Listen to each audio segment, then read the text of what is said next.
turn it. I thought we had on. 2, 2, 3, 4, 5. There we are.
Vaping is more popular than ever, with teen usage now skyrocketing. Mysterious lung diseases have popped up throughout the country, and MCPS sent 3 students to the hospital after vaping THC. Our community has questions, and coming up, MCM will try to answer them. We'll have a conversation with members of the community, experts, and local officials about our vaping crisis. Stay tuned.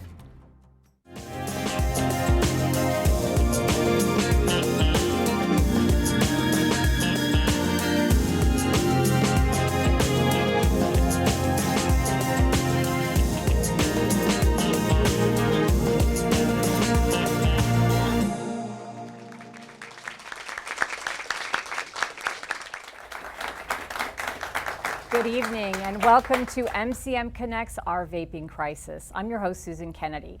Tonight we'll share the latest news about the vaping health scare in our country and our community. Our focus is on the vaping trends for teens, as young people across the nation have fallen ill and even died after using vape devices and products. In just a few minutes, you'll hear Montgomery County's foremost thought leaders and policymakers discuss the vaping issue and what our county is doing about it. But first, here are the latest numbers on the harmful effects of vaping. To date, 6 people have died from diseases believed to be caused by vaping. 380 people across 36 states have been hospitalized with lung diseases related to vaping. Officials are swiftly responding to the situation, and the Trump administration recently moved to ban flavored e-cigarettes. Michigan has already imposed flavored e-cigarette bans, and New York is set to join. Closer to home today, the Montgomery County Council announced a bill that restricts how far vape stores can be from schools. I was alarmed to hear of numerous cases in which high school students were leaving at lunchtime to purchase vaping products and then selling them to younger students in the afternoon. We know there are approximately 22 vape shops located in Montgomery County, and 19 of those 22 are located within a half mile of middle schools and high schools. I'm fully supportive of this legislation. I will sign whatever comes over to me. If you want to make it a mile instead of a half mile, I'd sign that too. This is the right thing to do. And I know that we're going to have a lot of businesses that may say, well, you're trying to put me out of business.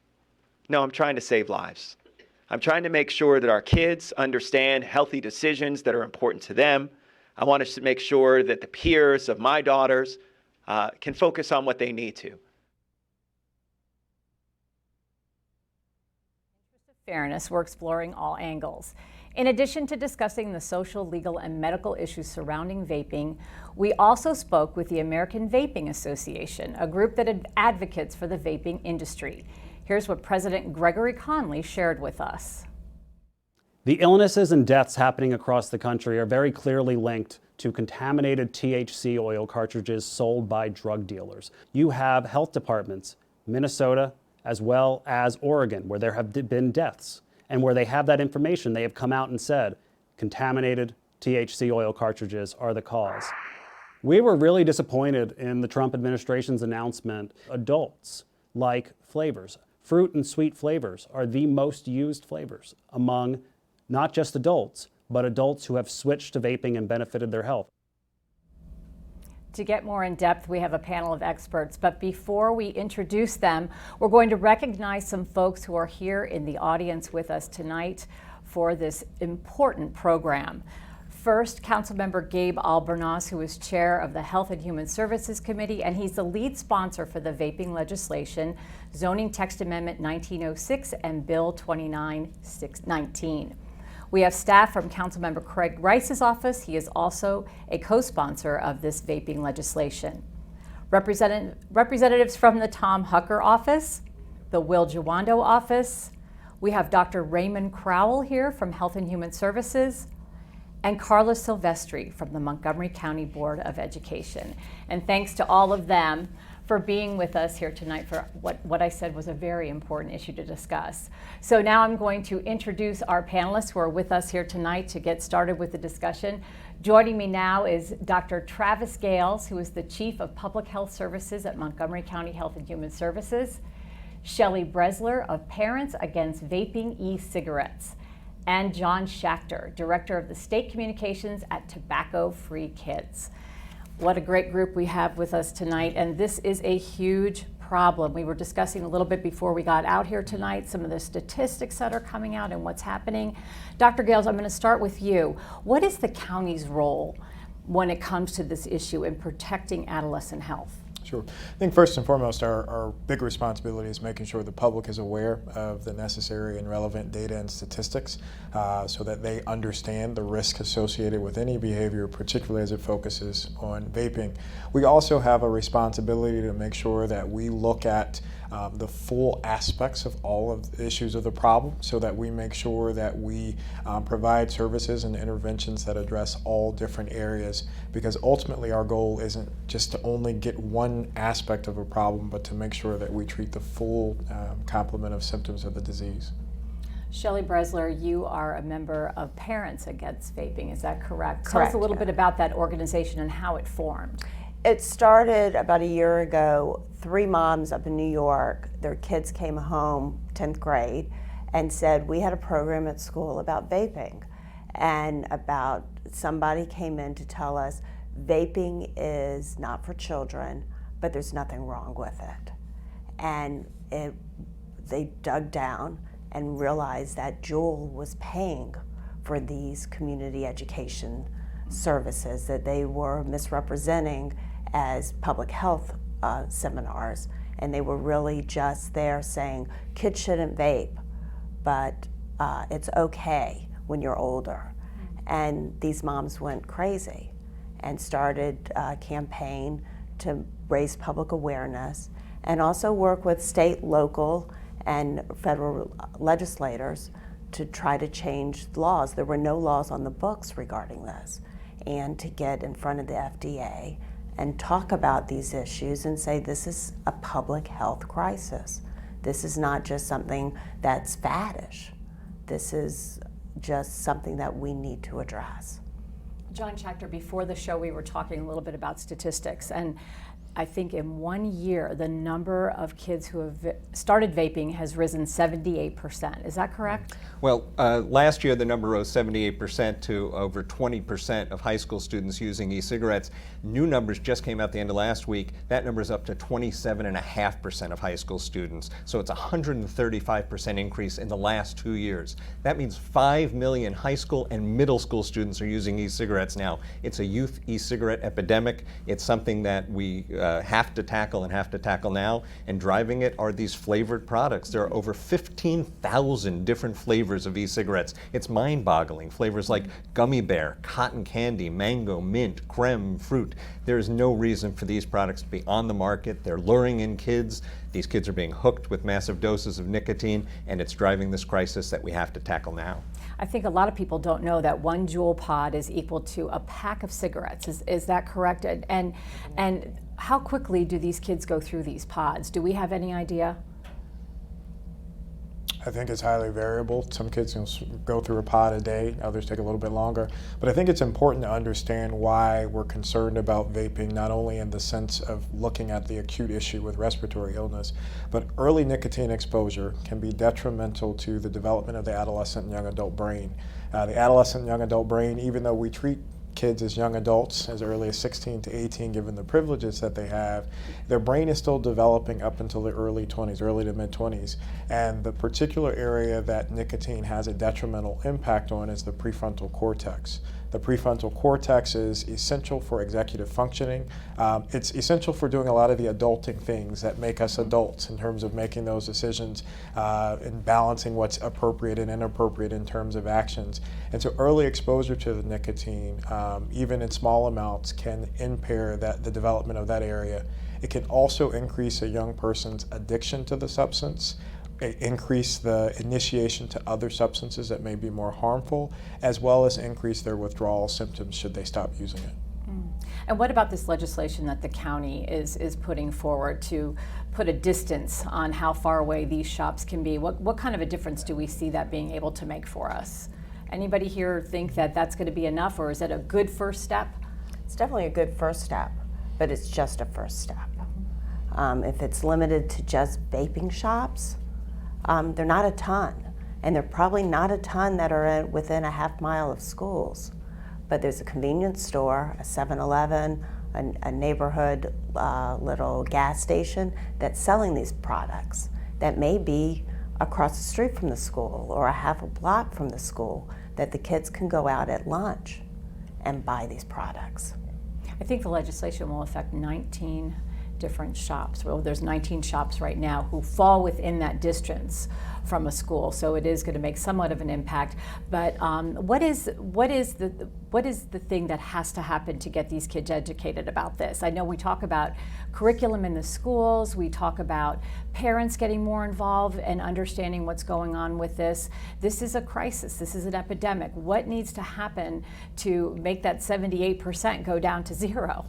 Well, one thing we know is that a lot of kids don't realize that these e-cigarettes, and I call them e-cigarettes, not vaping, because vape implies water vapor, harmless water vapor, and that's what a lot of kids think they're using. But these are tobacco-based products. That's where the nicotine comes from. So these e-cigarettes are harmful, they're dangerous, as was pointed out, with the addictive qualities that affect the adolescent brain. So kids need to learn that. A lot of them don't realize that, and parents don't realize it. And teach these kids and teach the parents what these products look like, how to look for signs and symptoms that kids are on it. But again, a lot of it comes back. It's great to see getting these products away from the schools is a great first step. It's a limit to what the county is able to do under state law. So we'd love to see the state of Maryland ban the flavored tobacco products, flavored e-cigarettes, flavored cigars, menthol cigarettes, all flavored tobacco products. No exceptions. Let's take that next step at the state level, because that's what's going to help bring these numbers down and help end this crisis. Yeah, Shelley, and not only that, with the children, when the original surveys were put out years ago, they would say, how many people are using e-cigarettes? And the students said no, they're not using them. But then when the question was asked, how many kids are juuling? The numbers went substantially up. The students themselves did not realize they were one and the same. And I know now these kids are doing it in the bathroom at school. They're calling it the Juul room, not the bathroom. So Juul is really kind of the impetus behind this huge surge in e-cigarette usage. Is that true? Yeah, Juul's been driving as the single biggest cause of the youth e-cigarette epidemic, and it's interesting because you see them running ads in the newspaper, the Washington Post, saying, we support keeping these products away from kids, and we're the good guys. And we want to remind people they're not. They're the people they're the company that caused the youth e-cigarette crisis. They're fighting tooth and nail against these flavor bans because that's what they know it's going to impact them, because it's going to keep these products away from kids. And they're 70% of the market right now. Their early social media was aimed at young people. We've seen that. Their emphasis and efforts in schools it's despicable what they've done. So we need to go attack the heart of the problem, and a large part of that is Juul. And another issue that people don't realize, a major stakeholder in Juul is Philip Morris Altria. So once they started to lose the market share, they needed to find a place to regain. Juul is big tobacco 2.0. That's one of the things we talk about, and right. people shouldn't forget that. Dr. Gales, talk a little bit about maybe what the factors are that are driving these kids to use e-cigarettes. It's a form of mind-altering. It's a mind-altering substance. You can become addicted very easily through the nicotine. Kids are putting THC in the oil, and I even read about a woman who was putting methamphetamines in there as well. People are finding ways to get other drugs in this. What's driving this usage? Well, I think there are a lot of factors, and I think it's important to acknowledge the council in taking an affirmative step in terms of addressing this.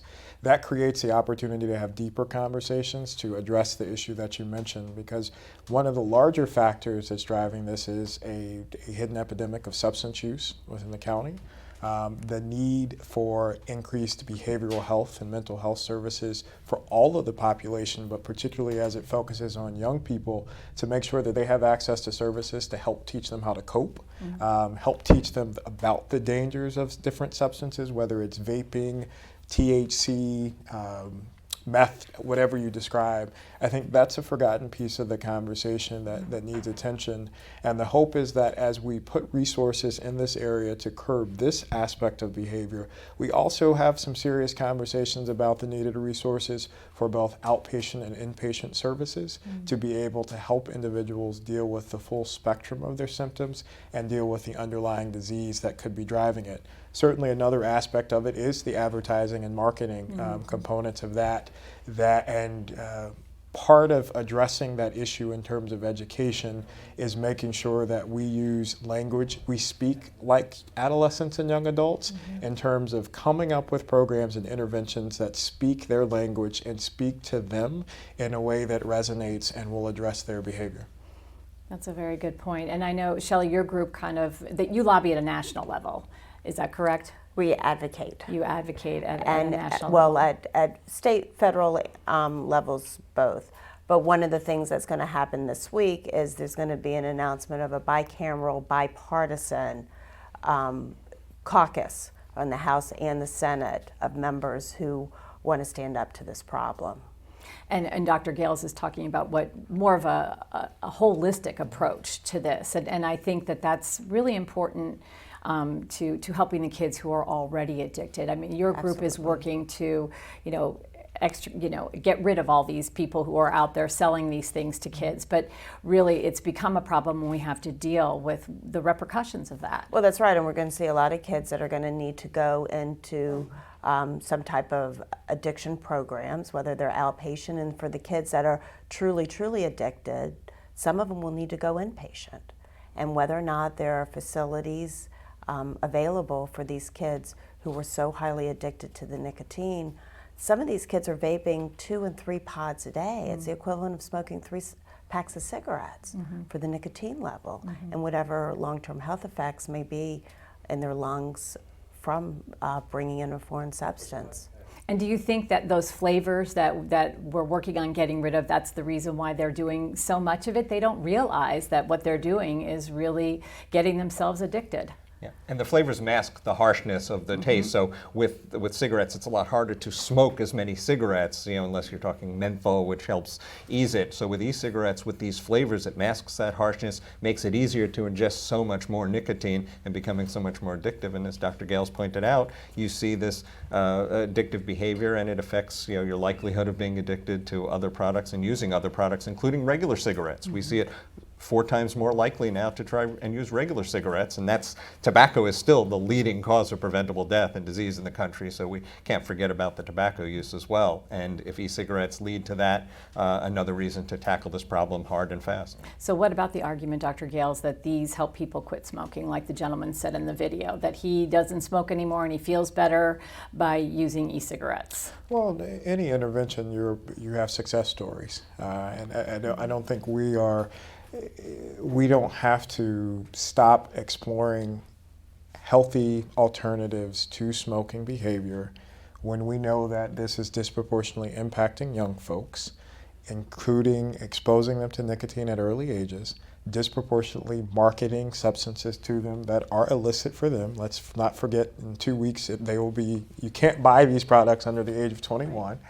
And then even in the acute setting where we have been able to demonstrate an activity in some way is tied to respiratory illnesses. And contrary to what was stated in the video, we have not been able to prove a causal relationship between whether it's the act of vaping, the substance that was vaped, where the person bought it, in terms of linking that to the onset and development of respiratory illness.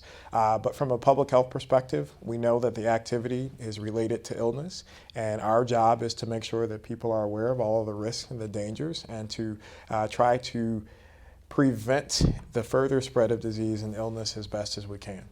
Okay, I think we're about ready to go to our audience for questions.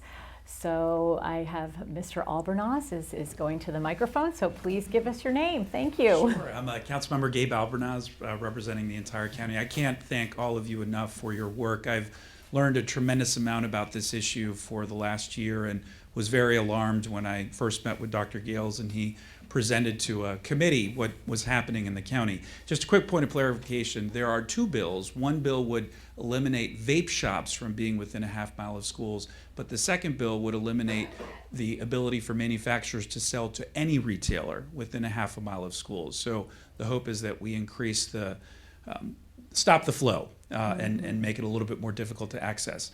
One of the things that we know that worked well in the tobacco fight was when youth started, instead of pressuring the other youth to smoke, they started pressuring them to not smoke. And I think that's where a shift needs to happen with regards to vaping. We've heard from youth regarding this issue, and so we have to do a full court press on that public information campaign. But for anybody on the panel, if you could maybe talk a little bit about that, how best to incorporate youth into this discussion so that they can feel part of the solution. Thank you. It's a great point.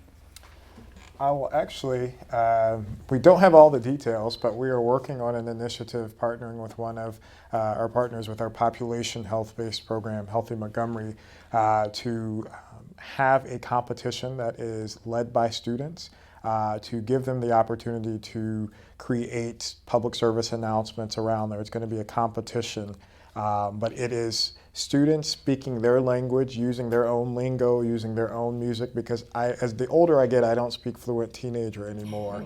And so you're right, it's important to make sure that they are included in that process because we don't always know what's important to them and what will resonate and stick with them. And so you're right. So we're hoping to introduce that within the span of a couple of weeks. And certainly not just as it relates to vaping, but looking at other opportunities to include adolescents in our healthy, our population-based health approaches to make sure that we're hearing their language, speaking their language, and including them in the process.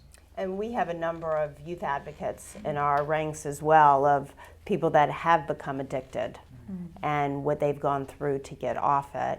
And some have been bullied. It was a lot of peer pressure is how they started it. And they're sending the message back saying, this isn't harmless. This will affect your life. And it is addictive. So people telling firsthand stories, but we've got to get the word out through the schools and through public awareness campaigns and maybe get some celebrities to stand up and say, this is not cool. Unfortunately, there are a lot of celebrities out here who will put on their Instagram, who will put on their Snapchat and things like that, them at Juul parties, which we are hopeful that that tide will turn. And we've seen, as Shelley mentioned, a lot of these kids, PAVE kids who have been great in getting that message out. There's a new website we have with the new project with our partners, including PAVE, fightflavoredecigs.org, and it has some of these stories, some of these videos and stories that these kids are telling, and they do have a strong message of those who, one young woman who's active with tobacco-free kids who started on Captain Crunch flavored e-cigarettes because that was her favorite cereal, and she talks about getting addicted before she realized what was happening, and she's gotten off of that, and now she's a great advocate for us. So it is great to get those youth messages out. You're right, that's what kids listen to, that's what kids hear first and foremost, so we're trying to share those messages. And another thing we have on our website, parentsagainstVaping.org, has a toolkit that's front and center. Is go back to school, not to Juul. Is sort of our tagline right now, but on there has resources, has links, and has ways for both parents to talk to their kids and also what to look for when they see changes in behavior, when they see these funny little pens. The problem is a lot of the devices look like everyday objects. They look like pens, they look like flash drives. And for a parent not, seeing in a backpack that these things are there, may not even realize exactly what they are. So through this toolkit that's available online, and we hope that people will actually use the materials in there, a lot of this information is readily available so parents can ask those questions. They're not easy conversations to have. I have 2 teenagers. I know that there are other things that they would rather talk, well, they don't really want to talk to us anyway. How was your day? Fine. But these are hard conversations to have. But when parents notice complete changes in their child's personality, there's something going on there. Could be vaping, could be depression, could be a combination of it all, could be uses of drugs. So these are things that parents need also to know what they're looking for. I don't see anybody at the microphone, but I have a question.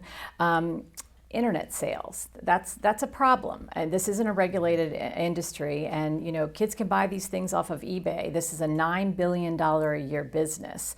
That's another issue that needs to be tackled. I don't know if you have any thoughts on that and how that fits into the picture.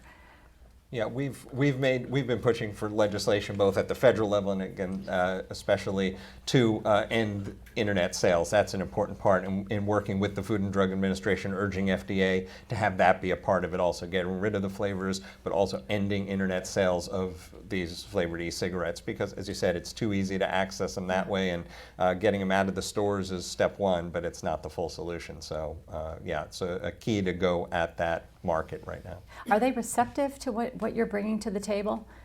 The FDA and... Yeah, I mean, you saw the announcement out of the administration last week that they're planning to do some type of crackdown on flavored e-cigarettes, but we don't know how comprehensive it'll be, how certain it'll be, how immediate it'll be, so we want to keep our foot to the metal and on the accelerator and keep pushing, and that's why we're not stopping the efforts until we're done at the state and local level, because one thing we know is the industry, Big Tobacco and Juul and all these others they're going to fight to delay it, to weaken it, and to tie it up in court. So we want to attack it from all areas, but the FDA has been receptive right now, states and localities are receptive, so we're going to keep pushing. And another thing, that's why we're not going to rely strictly on an executive order to do this, because it could be delayed, it could get tied up in court. There are ways that they will, the opponents will manipulate the language and tie it up in courts. So that's why we want states and local entities to pass their own legislation. And this would be the floor. I mean, you can go as high as you want to mandate certain aspects, including the sale of it, and to ensure that your locality has strong flavor bans that include everything. Yeah. Okay, well, we're about out of time here. With this particular panel, I'm going to ask each one of you for some takeaways that you have before we sign off to our next panel. Dr. Gales? Well, really briefly, I have two things. One, to add on to the question about internet sales, is the big concern is what kids are getting access to in terms of what actually the content of the liquids and substances that they're using. And it's concerning because we did see episodes in the county where students were losing consciousness, which should not happen if you're vaping nicotine. So we don't know what's in those substances, and that's a heightened area of concern. And I think the second component is, I really hope in this discussion about vaping is that we really do invest in a larger conversation about behavioral health and mental health needs of our adolescents and young adults. We have to take a serious step in terms of increasing access to services, acknowledging and recognizing the stressors that they go with, and helping them figure out strategies to cope. And so that's just the take home that I hope is a continued part of the conversation around this issue. Shelley? The main thing to take away that this isn't a political issue. This is a public health emergency. It's not Republican, it's not Democrat. It's just a question of saving this generation from becoming nicotine addicts. John? One thing we've seen in all the stories we've heard and all the evidence of these cases of lung illness and everything, we don't know a lot. These products aren't sufficiently regulated, and kids should not be guinea pigs in the e-cigarette experiment. So let's crack down, let's get the FDA to do its job, let's get states and localities to get these flavors off the market and bring these numbers down and solve this crisis once and for all. Excellent. I want to thank our panel for being here, sharing your insights on this important topic. MCM reporter Jordan Lindsay had a chance to explore the issue of vaping with folks in our community. Here's what she found.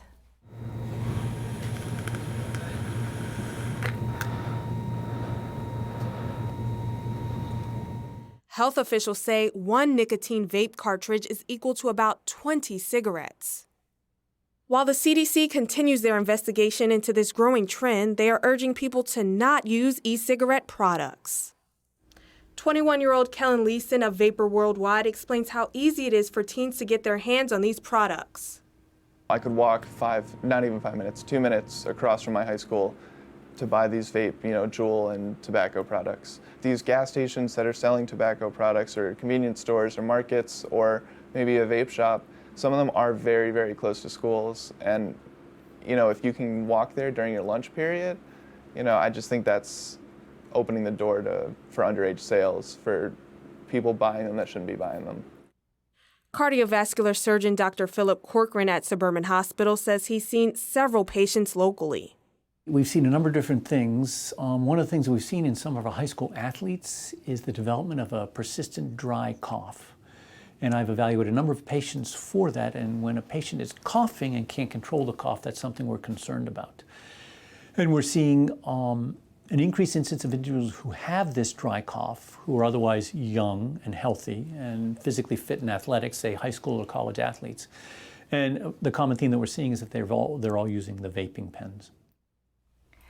Thank you, Jordan. And coming up after the break, Dr. Corcoran will be right here joining us on the panel. Stay tuned.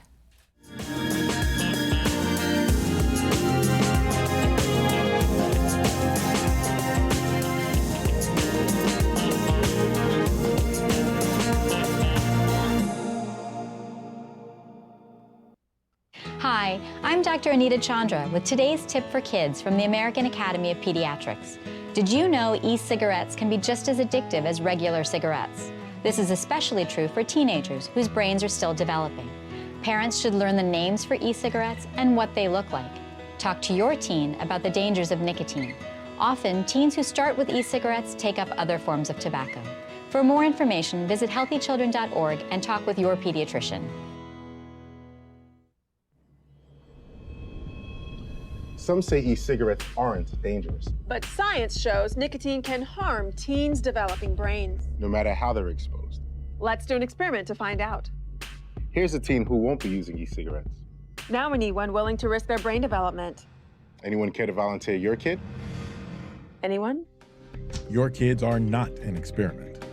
Protect them from e-cigarettes.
Welcome back to MCM Connects, our Vaping Crisis.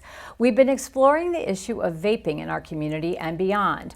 While there's no scientific evidence to support claims that vaping is a safer alternative to cigarettes, there are those who believe it is. James Monsees, co-founder of Juul Labs, recently testified to Congress, and MCM spoke with a vape store owner in Gaithersburg who believes e-cigarettes helped him quit smoking. Public health authorities such as Public Health England have concluded that vaping is a fraction of the risk of smoking, at least 95% harmful, less harmful, and of negligible risk to bystanders.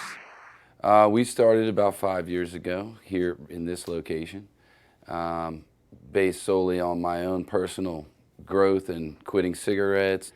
But that wasn't working for me health-wise for obvious reasons we all know about, science. And I started vaping instead, lost weight. I exercise now 3 times a week. I couldn't even walk up 10 flights of stairs when I was a smoker. So health-wise, lifestyle, everything's better. We're now joined by our second panel of experts to provide perspective. Joining us, we have Dr. Philip Corcoran, a surgeon at Johns Hopkins Community Physicians. Dr. Cara Grant, supervisor PK through 12 health and physical education at Montgomery County Public Schools, and Captain Didone from Montgomery County Police. Thank you all for being here tonight to talk about this really important issue. Dr. Corcoran, let me start with you. We listened to you talk about this dry cough that a lot of the young people you see have.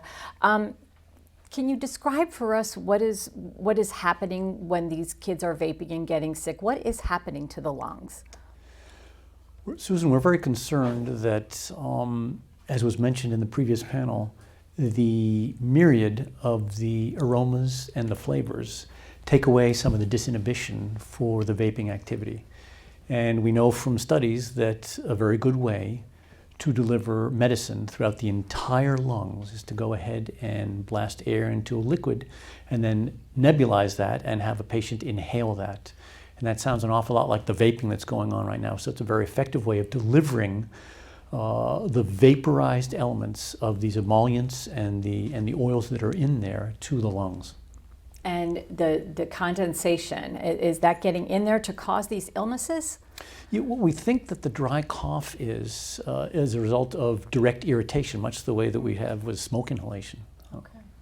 Dr. Grant, talk a little bit about what challenges has MCPS been up against with this epidemic taking off like it is, and what's the role of the schools in all of this? The number one role of schools is to make sure students are safe and available for learning. And as a result of that, the focus of school safety includes physical health and wellness of our students. And that's directly linked to the Be Well 365 initiative that we have right now. Physical health and wellness is one of the essentials. With that being said, it's a comprehensive model where we have student rights and responsibilities, where we have students available to receive health education starting as early as elementary school to learn about the harmful effects of tobacco. That's engaging with parents and community to make sure that not only are teachers aware that these USB ports are jewels, they're not educational devices, that we're providing education to our whole community. Is of vital importance. So it's a multi-pronged approach with health education being comprehensive through elementary, middle, and high school, making sure parents are informed so that they know what their students are being taught so that they can be aware and look for those as well, and making sure community is as well aware. When we have education, it brings awareness, and when we have awareness, it brings a sense of urgency, and that helps the community take action like the first panel group had. Tom, Dr. Grant said this is a multi-prong approach, but this has got to be a multi-prong problem for the police department. Talk a little bit about how this has affected your work. Well, we've been working for years to try to limit the access to tobacco for youth. And we've been making great progress. I think smoking was going down, as we talked about in the green room before here. But this has really turned the tide in the opposite direction. You know, they've changed the laws effective October 1st. It'll be illegal for people to be sold this at age 21, but they have changed it so the possession is no longer a factor. So after the youth get these illegal products, there's no real regulation. So it always starts off as like a gateway, is looking at the e-cigs, but don't be fooled that THC is being then inserted. They can buy these pods, they manufacture the pods, and they're putting the chemicals into these vape pens that can be very concealing and discreet, but they're vaporizing THC. And we talked about, for a lot of people, when you think about marijuana, that's about 13%. Even the new hypoponic is like 20-25%. But when you start vaping waxes at 70% THC, and liquids at 80%, and now crystals at 90% THC. So we're not talking about marijuana. We're talking a very dangerous chemical that has an immediate impact. So this has a huge impact. So it's not just e-cigs, it's kind of the gateway to other drugs. Yeah. Dr. Corcoran, I know we talked about the pods that have the THC in them, but I know because of the lack of the FDA regulations, sometimes there are other things in these pods that can cause illness, like the vitamin E acetate. Can you explain that and talk a little bit about that and how we're finding that becoming an issue? So what has been reported nationwide was that there have been a large number of individuals who have been really seriously ill and hospitalized, over 355 or so nationwide, with a respiratory type of illness, and many of them have been described as a lipoid pneumonia. Lipoid pneumonia is an entity. It's not really an infectious pneumonia the way you and I understand pneumonia to be. It's actually an installation of oil-based emollients that get deep inside the lung tissue and then cause an intense inflammatory reaction in the lungs, making individuals really very, very critically ill. Yeah, I mean, some people have been in comas and they have this phenomenon, or it's called popcorn lung. Is that what we're describing here? Yes, that's exactly right. So popcorn lung is a term that's used to describe the appearance of the chest X-ray or the appearance of the CAT scan, which would look literally like multiple kernels of popcorn have been placed in multiple areas in the lungs. Does this have anything to do with the age of the people who are using the products? Does it affect the younger people more so than people who, say, are our age here? It's hard to know. We know that at least 2 of the 6 described deaths have been over the age of 60. And all 6 have been inveterate vapors, as has been described.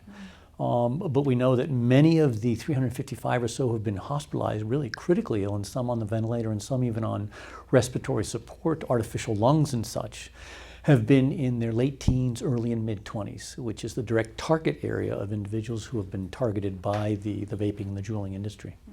Dr. Grant, as mentioned, there were a couple incidences in Montgomery County Public Schools last year where kids had seizures or went unconscious after vaping. Talk a little bit about how the school reacted to that. What did they do, and how did they respond as far as taking care of the kids, notifying the parents? Talk a little bit about what went into all of that. So with that, with those incidents, the security team went into full effect, and as a result of that, there is an internal campaign to also share additional information with community members to make sure that parents and community are aware of what's happening so that this issue is not replicated, and that our students are safe and that they're not taking these unhealthy risks. Mm-hmm. We know that our students are going to take risks. That's part of adolescence. Mm-hmm. What we want to do is steer them towards healthy risks, and like I've shared before, healthy risks include trying out for a sports team, joining a club, sitting with someone at the cafeteria that's alone or being doesn't have a friend group yet, taking those healthy risks, going down to the new rec center at Wheaton or the library. Those are all the healthy risks. What we do know is that they are making unhealthy risks with vaping and substance abuse. So what we've done in Montgomery County also is shifting our curriculum focus. Instead of a content-based model, we're shifting to a skills-based model. What does this mean?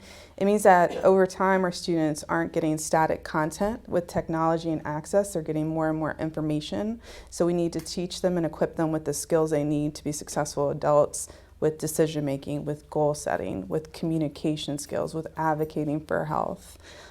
All of these incorporated should be able to transfer so that they can refuse tobacco, they can refuse the vaping, they can say no, they can walk away from an uncomfortable situation, they can help a peer advocate and access community resources for when and if they need to quit something or walk away from a negative situation. So it's ongoing communication with the community regarding what happened, how we can support, providing parent information, enhancing our curriculum, as well as working with partner agencies like Health and Human Services. A little bit like what Councilmember Albornoz talked about as far as putting that peer pressure on that this is not a cool thing to do, and that's something that possibly could work to our benefit with this. Captain Didone, obviously this is an issue that's going to affect your department. We have a new law going into effect October 1st where the age will go up to 21 now for these young people who decide they want to buy these products. How do you work with enforcement and talk about the difficulty when we are dealing with THC and other illegal drugs that these kids are using in these Juuls or e-cigarettes? Well, when we come to the THC, that is a crime in itself. That's still regulated and still illegal. I think one of the important things is working with the council. I mean, we're blessed in Montgomery County.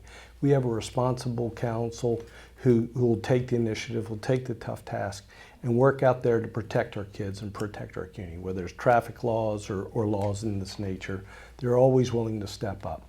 What we want to do is now we're going to switch our focus to the distribution of these products, which makes good sense. When we want to look to still bring back some sanctions against the youth, but we want to, as Dr. Gale said, we want to work them into the treatment phase. We're not looking to punish any of the youth, but we are going to be looking to punish the people that are selling these products.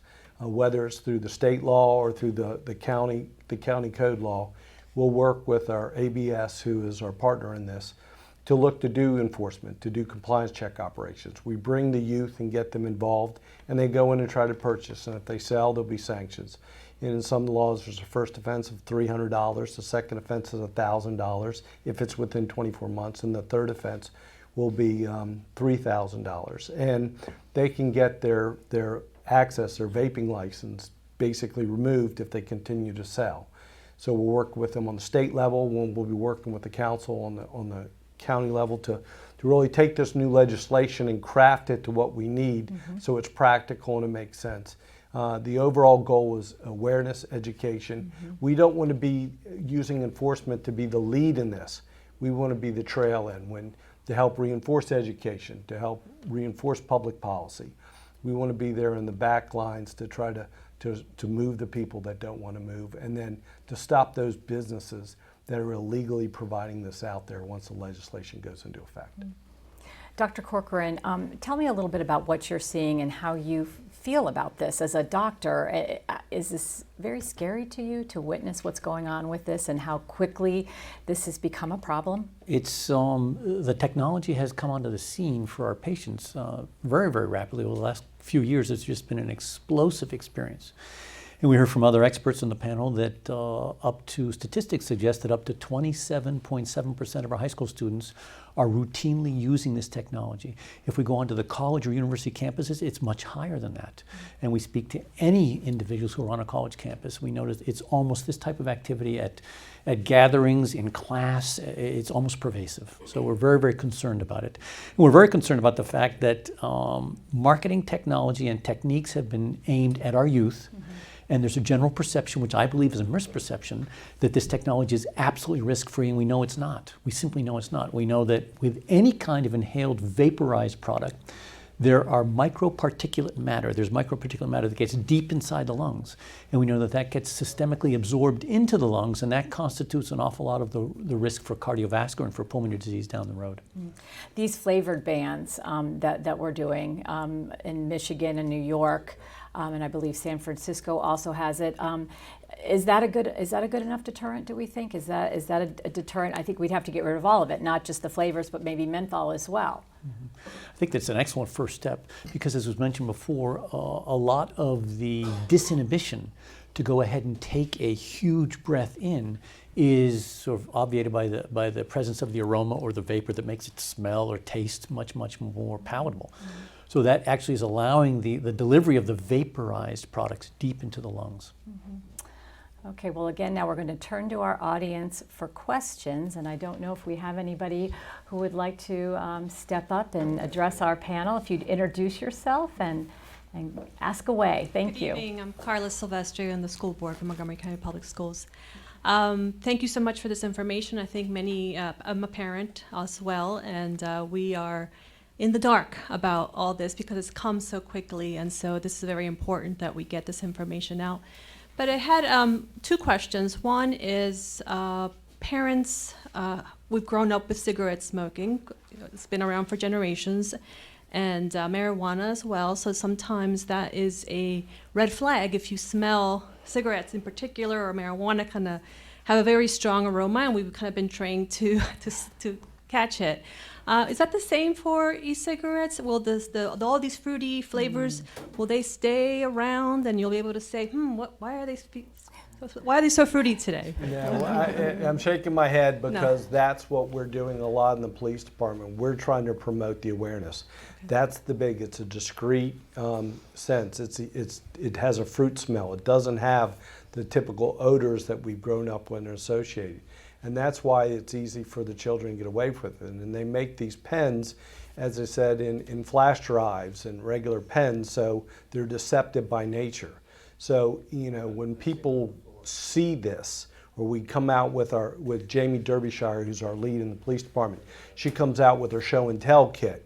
And people say that and they go, oh my, I've seen this, I've seen that. And they didn't know what it was. It's just making that association.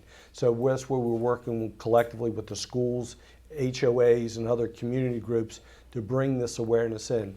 It's great having the medical panels on here, so it's just, you know, you can't debunk the myth. You can tell them it's not healthy. Common sense tells us inhaling stuff in your lungs that's not meant to be inhaled is unhealthy. It's not safe. But now we're going to try to give the parents the tools and the advocates. It's just reaching the parents. We always get the same 20 good parents to come to every meeting, but I think all the parents need to know what's out there so they can make informed decisions on taking, caring, and raising their children. Thank you. There's a statistic out there that I just learned recently that 5,700 kids start vaping every day. That's staggering when you think about it. You know, what comes to mind when you hear a statistic like that? You know, it's almost worse than an epidemic. It's a full crisis. There's no doubt that this is becoming, if not already is, absolutely a public health crisis that we're facing with our youth. And as I said, the perception is that this is really not a dangerous or risky endeavor, when in point of fact, we really believe it is. I've spent more than 2 decades of my life studying lung transplant physiology, and we know that this is, of all the 5 major organs that we're transplanting, heart, lung, kidney, liver, and pancreas, the lungs are open to the air. And so we know that that's part of the environment. And when we voluntarily put things deep into the lungs like this, it's a very, very dangerous situation. With regard to the phenomenon that we believe is at the root cause, which would be the lipoid pneumonia, there really is this lipoid pneumonia, there's no good treatment for it other than supportive treatment and to eliminate the reason that the oils are being emulsified and put deep inside the lungs. But it can lead to lasting problems that take not just minutes, hours, or days, but more like weeks to months or even years to recover from. Scary when you think about those numbers. I mean, what does that mean to the schools and law enforcement? Are we ever going to be able to get ahead of this when these numbers are out there like this? I don't believe we're going in the wrong direction, and that's where the awareness comes in. I think everybody needs to understand that this is a crisis. Don't assume just because you have very good kids, they're not being exposed to this, because the marketing is so strong for this that they don't believe it's an issue. And it's just a fad, and it's not a fad. It's an aggressive health risk. What about the FDA and their role in this and getting involved? I mean, I think this is an unregulated or not as regulated as the tobacco industry, which is a big part of the problem. You know, getting the FDA involved to sort of, you know, decide what happens with advertising. Is this something that we're hopeful? Do we hear anything about wheels turning in that regard? This is absolutely a critical issue, as you've mentioned before. Unfortunately, I've sat on a number of different FDA panels. The FDA is so overwhelmed with regulating everything that's put inside the human body, taken out of the human body, and done to the human body, that they simply do not have enough personnel to regulate this technology, but it's a new technology that's just come on the scene and absolutely has to be regulated from the government standpoint. And I'd like to add in real quick that, you know, the FDA is the appropriate champion, but I think at the local level, we have our champions really stepping up, as you can tell from the council, and then our own HHS. We're not going to wait for them to step up, but yes, the FDA would be the right champion for us all. Dr. Grant, what about the council and what they're doing here? How big of a help is that to you guys at the schools? It is an imperative. It's a moral imperative that we can't sit and let our children suffer without taking some preventative matters. Sorry, I'm getting choked up because I'm thinking of all 160,000 students that are there, and I'm thinking of my 4 sons at home. And it's just a moral imperative that we do whatever we can to serve students and place appropriate barriers that help them take the healthy risks. When our students are starting transitional components, having the conversations. As a parent, what are we doing to have the conversation to say, you're going to have challenges, challenge yourself with getting your homework done every night and not being distracted with video game systems. Challenge yourself with avoiding negative peer pressure. Challenge yourself with avoiding bad situations. Parents shouldn't be afraid to enter the conversation. Part of the education that we have to do as a county is to equip parents. Kids are tech savvy. Kids knew and know about the up and coming trends before we do. That's how they become a trend. Enough data comes about. So what are we doing as parents when we hear about this to then have a conversation? It is an uncomfortable conversation. And yes, your kids don't want to talk to you when they're adolescents, but we have to be able to look our children in the eyes and say, do you know about juuling? Are people pressuring you to do juuling? Do you need an out? Can I help you? Do you have a trusted adult at school that you feel comfortable walking to and sharing and saying, hey, this is happening. Can you help me? How do I, get the appropriate support? If you're a student that is combating or you've already become addicted, do you know how to access the resources in the community? If you have a friend that's vaping, are you able to say, hey, let me take you to the counselor. Let me show you where the government resources are at our local government with HHS and cessation for students, for youth. Like, what are we doing to really empower our students? And that's also part of the health education program. The pinnacle of it is that our students have the confidence and the comfort level to advocate for these types of health issues. That was awesome. And we're about out of time, and we'd just like a couple quick takeaways from each one of the panelists. Dr. Corcoran, we'll start with you. My concern is that the general perception, as I'd mentioned before, is that this is an absolutely risk-free undertaking for our youth, and we believe that it really is not. That there are some really substantial health risks that go along with this type of activity, and we'd like to have to raise the awareness for all. Thank you. Dr. Grant. This is just the beginning of an education component. I think adult education is just as important as student education and community education. So we all need to do our part to make sure our neighbors, our friends are aware of what a Juul is, that it looks like a USB drive, to be able to be comfortable if you see someone at the store vaping in a public setting, to be able to call people out in a comfortable and appropriate way, of course, but making sure that our students have the appropriate information is one prong. Helping them and empowering them to be health advocates to combat this is a vital component, as well as making sure parents feel comfortable and confident to have the information to be able to access resources to support our students as well. Captain Didone. I want to throw out a challenge to the parents, asking them what have they done to ensure that their child is not vaping and not involved in vaping. Are they searching their book bags? Are they looking into the rooms? And don't assume if they're vaping that they're not doing THC. It's important. It's not a matter of privacy. It's your responsibility as a parent to do this research. It's uncomfortable, but it's what a parent should do. And make sure that your kids are safe. And if they're in vaping, then get them help. Thanks to all of you, our first panel. What a wonderful discussion. Thank you to the audience in the studio and at home. I'm Susan Kennedy from Montgomery Community Media. Good night. That was great. Thank you.